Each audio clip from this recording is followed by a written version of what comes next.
তাহলে তুফান সিনেমাটা প্যান ইন্ডিয়াতে আসছে, তুফান সিনেমাটা হিন্দিতে আসছে। ইয়েস ভাই, এটাই তো চাইছিলাম যে তুফান সিনেমাটা শুধুমাত্র বাংলাদেশেই তুফান না তুলে পুরো দুনিয়াতে তুফান তুলুক। এটাই তো চাইছিলাম, এটাই সাকিব খানকে দেখতে চেয়েছিলাম, যে সাকিব খানকে প্রত্যেকটা মানুষ চেনো, প্রত্যেকটা দেশের মানুষ, যে সাকিব খান কি জিনিস। কালকে একটা ইন্টারভিউ হয়েছে, মানে একটা লঞ্চ ইভেন্ট হয়েছে সাকসেস পার্টি তুফানের। তো এরকম সাকসেস পার্টি খুবই কম দেখতে পাওয়া যায় বাংলা ইন্ডাস্ট্রির ক্ষেত্রে, যে বাংলাদেশের ক্ষেত্রেই বিশেষ করে। বাংলাদেশে কিন্তু এরকমটা হয়নি, যেটা তুফানে ফার্স্ট টাইম দেখতে পেলাম যে একটা সিনেমার সাকসেস পার্টি হচ্ছে।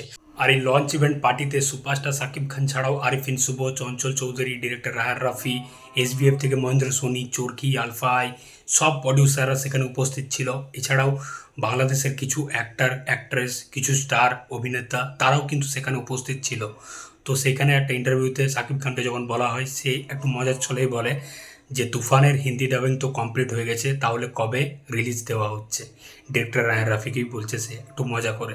তো এর থেকে আমরা বুঝতে পারছি যে তুফানের হিন্দি ডাবিং কিন্তু কমপ্লিট হয়ে আছে, শুধুমাত্র রিলিজের অপেক্ষায় আছে তুফানের হিন্দি ডাবিং। কিন্তু এই মুহূর্তে হিন্দিতে মানে প্যান ইন্ডিয়াতে কালকি 2898 এডি প্রভাসের যে সিনেমাটা, সেই সিনেমাটা রিলিজ করছে।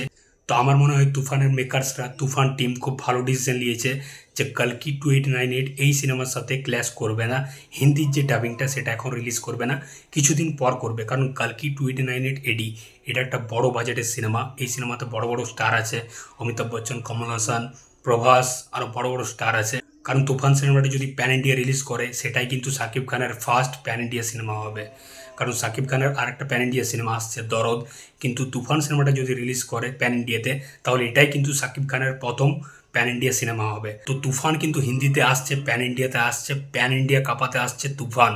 আর ওই অ্যানিমাল, কেজিএফ এগুলো বলছিল তো, মানুষ যখন তুফানকে দেখবে জাস্ট ওদের সাথে তুফানকে কম্পেয়ার করবে না। প্যান ইন্ডিয়ার প্রত্যেকটা মানুষ বুঝবে, প্রত্যেকটা অডিয়েন্স বুঝবে যে এই বাজেটের মধ্যেও যে এরকম সিনেমা বানানো যায়। সেটা ডিরেক্টর রায়ান রাফি, সেটা বাংলাদেশের মানুষ দেখিয়ে দিয়েছে ভাই। মানে সত্যি জাস্ট অসাধারণ, জাস্ট অ্যামেজিং ভাই, যে তুফানকে এরকম বাজেটের মধ্যে প্রেজেন্ট করেছে ডিরেক্টর রায়ান রাফি। আমি এটা বারবার বলেছি, মানে আমার জিনিসটা দেখে জাস্ট অবাক লেগেছে যে ওই বাজেটের মধ্যেও যেরকম স্কেল, যেরকম ভিজুয়াল তুফানের, তো জাস্ট অসাধারণ।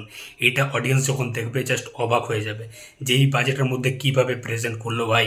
এই কোশ্চেনটা নিয়ে বাড়ি যাবে। তো যাই হোক, তুফান সিনেমাটা প্যান ইন্ডিয়া আসুক, আর প্যান ইন্ডিয়া তো এরকম একটা তুফান তুলুক, এটাই চাই। তো দেখা যাক তুফান সিনেমাটা কবে রিলিজ করছে হিন্দিতে। তো তোমাদের এই বিষয়টা নিয়ে কেউ মতামত অবশ্যই কমেন্ট বক্সে জানাও। আর এই নতুন চ্যানেলটাকে অবশ্যই সাবস্ক্রাইব করে দাও আর একটু সাপোর্ট করো বস। চললাম।